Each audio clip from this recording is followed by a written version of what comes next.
This, I'm going to make a summary, some things which will make your research known to the public.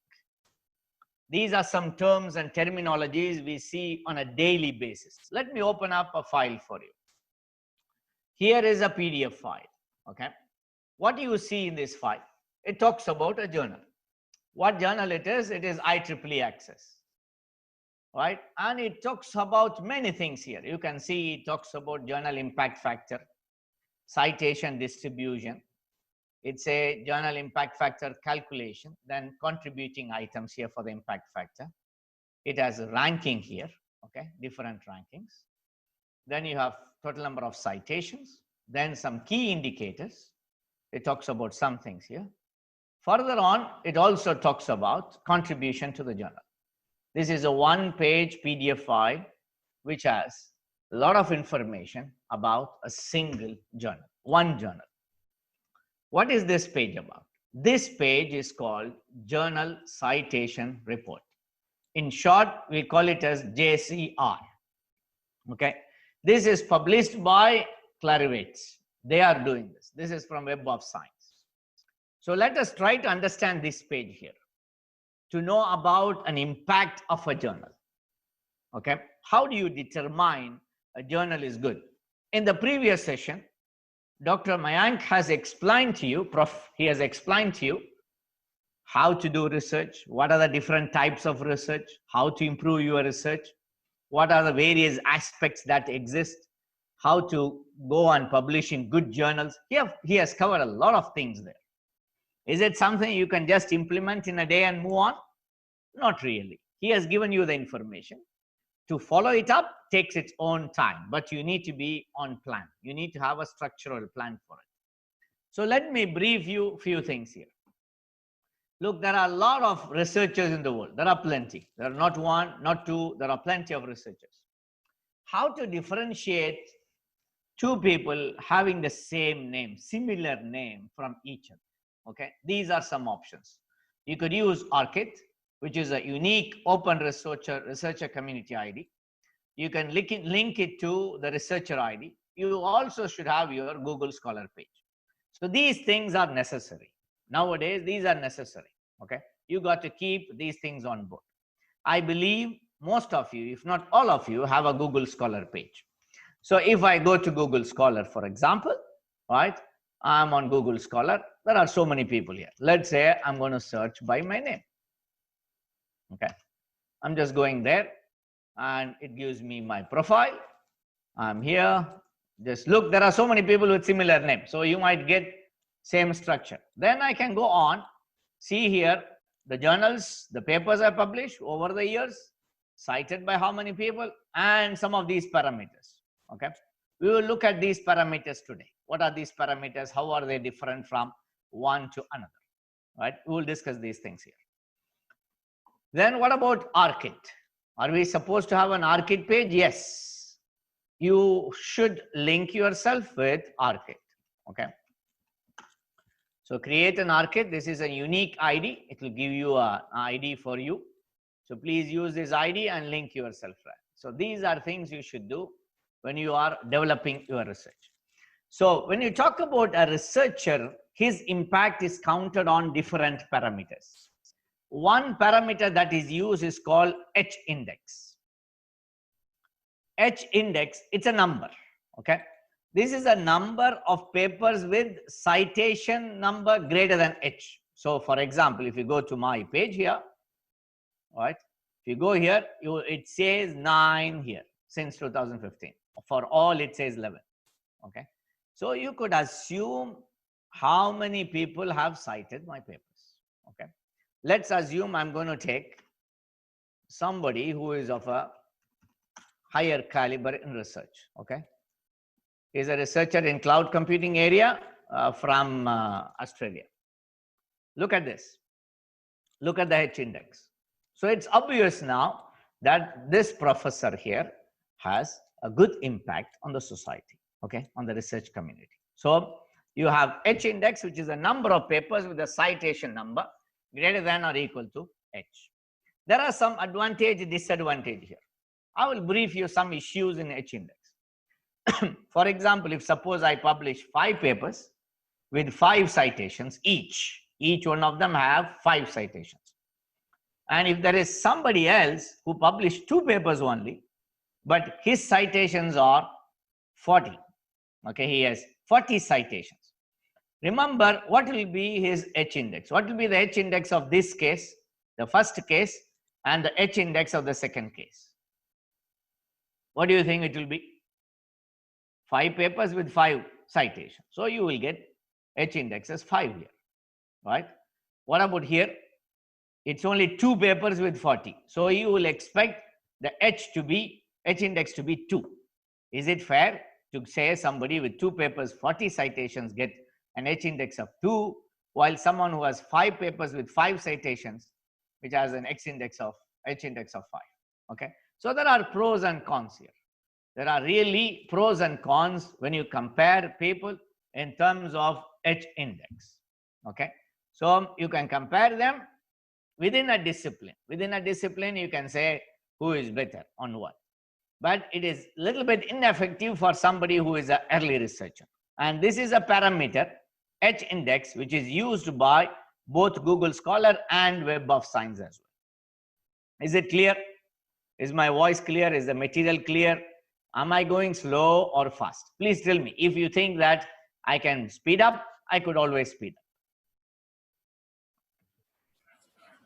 Sir, I think it will be good if you once again in one line at least just repeat the H index and citation. Sure. Because it is such an important concept. Sure, I can do that. No problem. Feel free to make your comments ready to me. Okay. Right. I will follow up with the chat then and there so I can also see. Right. See what's going on. So here, what is H index? Number of papers with citation number. Okay. So if I have 10 papers, let's say I have 100 papers, right? And out of them, only 3 of them have 5 citation. All others have nothing. Okay. Let's assume I have 100 papers. Out of them, 3 papers have 5 citation each. Please note the each. So you will see number of papers is 3 and each one of them, I said it is 5, correct? So they are all greater than 3. So my H index will be 3. Is that clear now? So you take the number of papers and you see what is the minimum number of citation you have in them or the number of citations. Yes. Yes. Okay. Yes. Okay. Right. Let's move on to the next one. Okay. That is what is called G index. What is G index? Again, it is like H index. Okay. By the way, G index is not popular. It is not something you see often on. Okay. So let's skip this. I'm skipping this, but I will give you a very quick note here. Simply, you take the list of papers you have, your articles, you order them in decreasing order. Okay. You sort them in decreasing order. So you will have the one at the top has the most number of citations. Okay. The top one, the first one will have the most number of citations.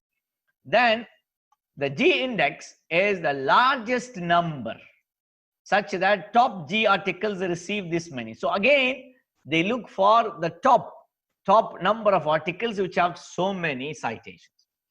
I'm just giving you a brief here. Please note this also is based on number of citations, but it is not used often. So we are going to skip it. It is considered as a competitor for H index. G index, H index, they are like competitors. Which is better? It is questionable still. So leave it.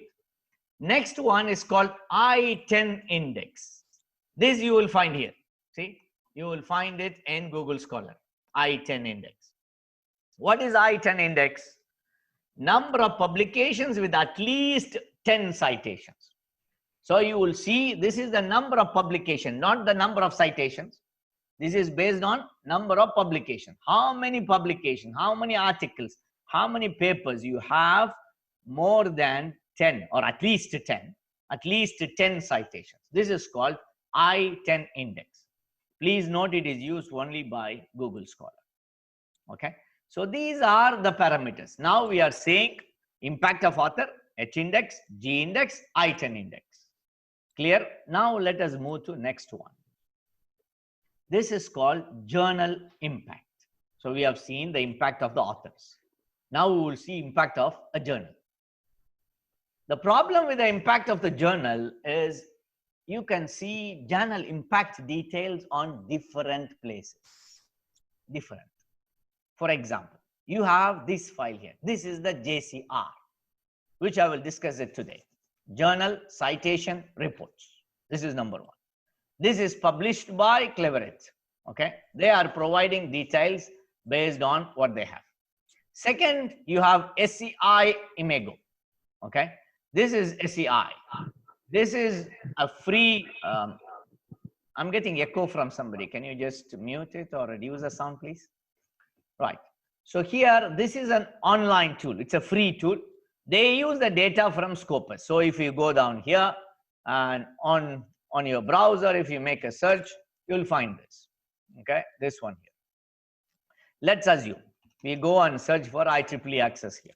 Okay, so I'm going to show you.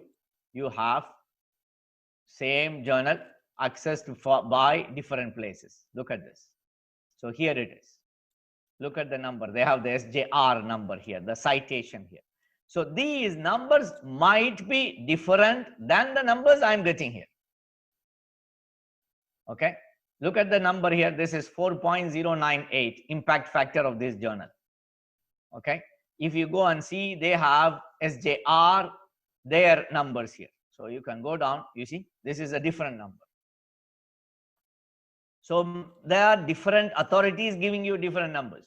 Then you have the Google Scholar metrics, which can also give you details about journals. So there are three approaches. We will today concentrate on JCR. I will concentrate today on JCR. Before going into JCR, let me brief you some terms like author index. Author impact has H index, Eigen index, and so on. We have for the journal impact factor. What is impact factor? How do you calculate this? Simple. Impact factor is the frequency by which an article is cited. Let me take this example here. Okay.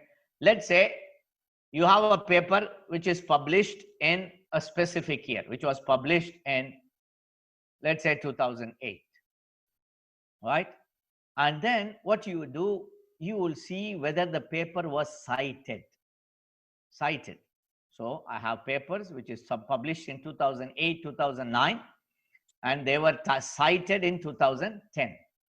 The total number of papers published in 2008 and 9. So basically, I will see total number of papers, and then I will also have number of papers which are cited. So two things, number of papers cited, total number of papers. So number of papers cited divided by total number of papers will give you the impact factor. Is it clear now? Yes, sir. Okay. Just to brief you here, if you can see this example here, citation in 2018 to items published in 2016 and 2017. By the way, impact factor is generally calculated on a 2-year level. Okay, 2 years period. So you will see number of citable items. So this means number of papers published in 16 and 17. So how many papers published in this journal? IEEE access is 3,133. How many citations is this much? So you divide the number of citations by the number of published articles, you get the citation number. This is the impact. Sorry, this is the impact factor. Number 2, you have what is called Immediacy Index. What is Immediacy Index? This is like I publish a paper in 2018 and I want to see how many citations I get in the same year of my publication. So if I go down here, you will find Immediacy Index. Okay. So if I publish, there are 10 papers in the year, how many citations you have in the same year, not for 2 years period, for the same year. This is called Immediacy Index. By the way, not that popular. This is more popular. Impact factor is more popular. Then you have few other parameters like Eigen factor article influence score. These are numbers, but they are not often strangely used. I mean, they are not heavily used. Most important one is the impact factor. Anyway, so what is this eigenfactor here? Basically, in the case of eigenfactor, they have a scale for each journal. Each journal has a scale. And if you add the scale or the score of all the journals, the total score will be 100. So they are giving, like, for example, a prestigious journal will have higher scale.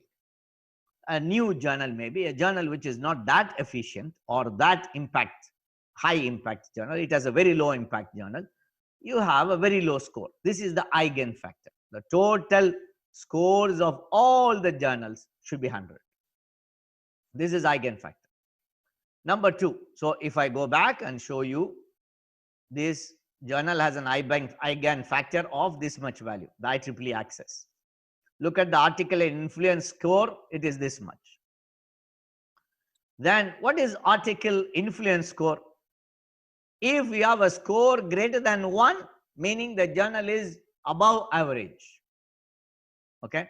By the way, these two factors, eigenfactor and article influence score, does not count the citation. They don't count any citation business here. But the problem is, they are going to take all the journals, meaning journals coming from different disciplines are considered in one group. So I'm comparing a journal from computing with a journal from physics, for example. Okay. This is the disadvantage of using these parameters. So let's go back now. Now we have some information about the journals. Let's study this. This is IEEE access. And if you go down, this is the 2018 impact factor. They give a range as well from 2015, 16, 17. You can see article citation. You will see if it is published in the same year, what is the citation in that year? What will be in the future years? Here's the journal impact factor calculation. Here are kind of reputed papers in this journal with high citation. They just list the top cited papers here, okay, top cited ones. By the way, this JCR gives some rank. They classify them into Q1, Q2, Q3, Q4, like this, which is the quartile. Q1 is the top quartile, as you know, okay. So how do they do it? They divide them into different areas. They have computer science, engineering, telecommunication, whatsoever. They divide them into different groups, different areas. In each area, they have the total number of journals and what is the status of this journal. What is the rank? For example, this IEEE access, it is 23rd out of 155. Okay, in computer science, information systems related journal list. And it is 52 out of 256 or 266 and so on. So, and they say which quartile it belongs to, right? So these are numbers that you can study. If you want to publish in this journal, look at this detail and then decide, okay, whether it is worth for you, because you see this journal was Q4 and then it has improved, okay, it has improved somehow. And you can see the journal impact factor. They also calculate 5-year impact factor. Please note, impact factor generally is calculated over 2 years. You can also do a 5-year one. So they provide a 5-year impact factor. Immediacy index is given. And you also have impact factor. Sometimes if you go and see the impact factor of journals, they are impacted by self-citations. So they want to remove the self-citation and then they calculate the impact factor. If I cite my own paper, then they remove it, okay? The problem with these calculations here, they are only based on journals that are indexed by Web of Science. If a journal is not indexed by Web of Science, it is not counted in this calculation. Okay, so these are things here. Let's move on. And this talks to you about different universities, their contribution to this journal. And then here it talks about contribution by the region. And you will see Prof. Mayank has explained to you about the gold open access. So you can see here gold open access and others are mentioned. Are things getting clear now? Yes, sir. Okay. Yes, sir, it's very clear. Okay. Let's move on. Right. Let's see. Fine. In the Web of Science or the Clarivate, they have divided the journals into 3 groups. Basically, I'm talking about science area. There's also social sciences. Okay. Equivalently, there is social science as well. If you talk about the science area, they have SCI, SCIE, ESCI. So if I'm able to access the Web of Science, okay, the Web of Science here, and let's say I'm going to give here an IEEE access journal. Okay, so 1 minute, I'm just going to go and give you the list of Clarivate journals here. So if I'm going to search IEEE access, for example, okay, if you see here, it says Science Citation Index Expanded. Let me change it to, I'm just giving a name, networks. There are lots of journals on networks. You see this journal, Networks, published by Whaley. It is SCIE, Science Citation Index Expanded. But another journal here, Journal of Sensor and Actuator Networks. This is Emerging Sources Citation Index, ESCI. So you will find journals are divided into different categories here. Okay, they have classified into different collections. There are 3 such collections: SCI, SCIE, and ESCI. Please note, those journals which are listed under ESCI, they have no impact factor. It doesn't mean they are bad journals. No, they are coming new. They are just considered, and slowly they might have an impact and they will be pushed to SCIE, right? They might go to the next level. And SCIE, it is a bigger list. The collection is huge compared to SCIE. SCI. So let's, for example, if I take a journal, IEEE Transactions on Mobile Computing. Okay, look at this. This is SCIE. If you go back to my publications, click on Cited By. I'm just taking my case as an example. Okay, look at this. This is published in 2012. Look at the number of citations. Why it is high? Because it is published in a better journal. Okay, it's published in something which is better. But if I go and take a journal which was published, let's say 2017, and maybe a journal which is not that popular, then I will expect it to have less citations. So you can compare, you can take the journals in which you are published, and you can see the impact factor and see what is your citation. So if you publish in good venue, you are expected to have better citation. This is the idea. Okay, so you can see there are different collections here. And how to track your impact? You can check your impact on Web of Science. Believe me, if I check my impact on Web of Science, the number there will be different from the numbers I see here in Google Scholar. Why?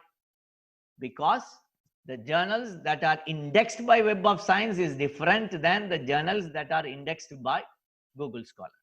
Okay, that is why there is difference there. Then you can also check your impact using publish perish. By the way, publish perish, if you search online, you find lots of options there. But this is a software.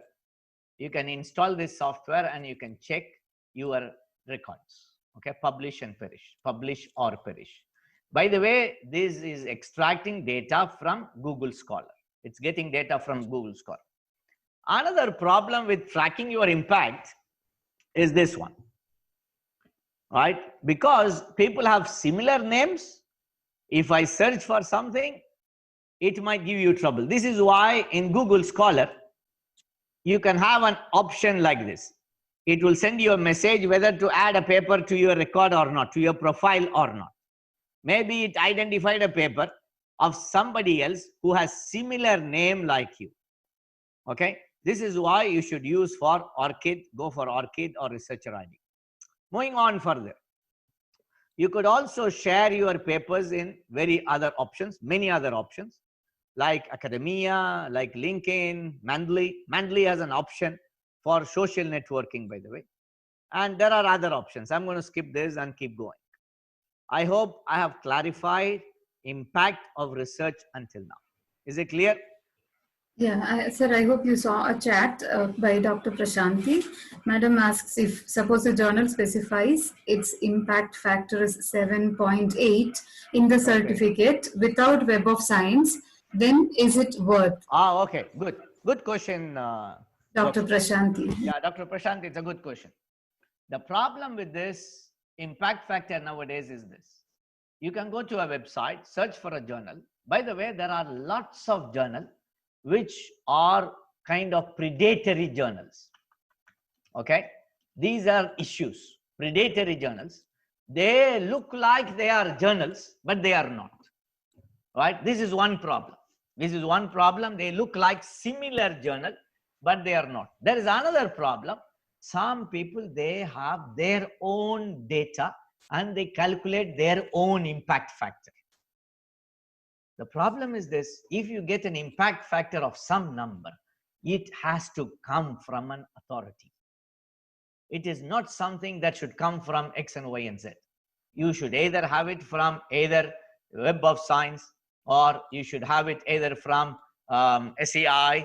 There should be some process. Okay, don't accept if they give you just numbers. Unfortunately, there are many journals, I mean not so good journals, they give some random number kind of.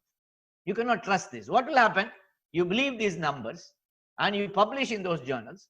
When you apply it, when you indicate to UGC or any other authority, right, that you have published, they will just say, what is this? It does not match. Is that clear? Yeah. Did I answer your Yes, question, sir. doctor? I think yes, sir. Yeah. Yeah. Okay. This is the problem. I will give you one last point to note. You know, this file here. Why did I get this file? Why did I download this file? Recently, one of my students, she published an article in this journal. Okay. And the university has a procedure. If a student publish in some specific journals, they give them some reward, some honorarium, for example. Okay. And how they give reward is based on this one here, whether it is Q1, Q2, Q3, and so on and so forth. They only rely on this page here. They rely on JCR, nothing else. Even if the website says something, it does not make sense to them. They look for this. So similarly, please look for what is the source from which they are getting these numbers. Clear? Are there any other questions? Okay, let's No, move sir. on. Yeah. Thank you. Thank you. Feel free to write your questions around. Right? And some time ago, I'm just giving you some points from my experience. There is one journal, okay, which is a popular journal, okay.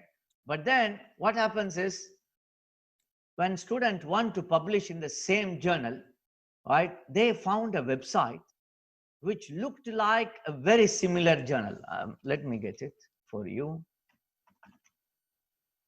I think this is the journal name, if I'm not mistaken. All right, I will get the name for you. It's a Polish journal, by the way. It published in Polish, but then there is an English website which is a predatory. It is not a real journal. It will look exactly similar. If you go to the actual website, it will be very similar to the actual website of that journal. So please be very careful with the predatory journals. That's all. Let's move on. Next.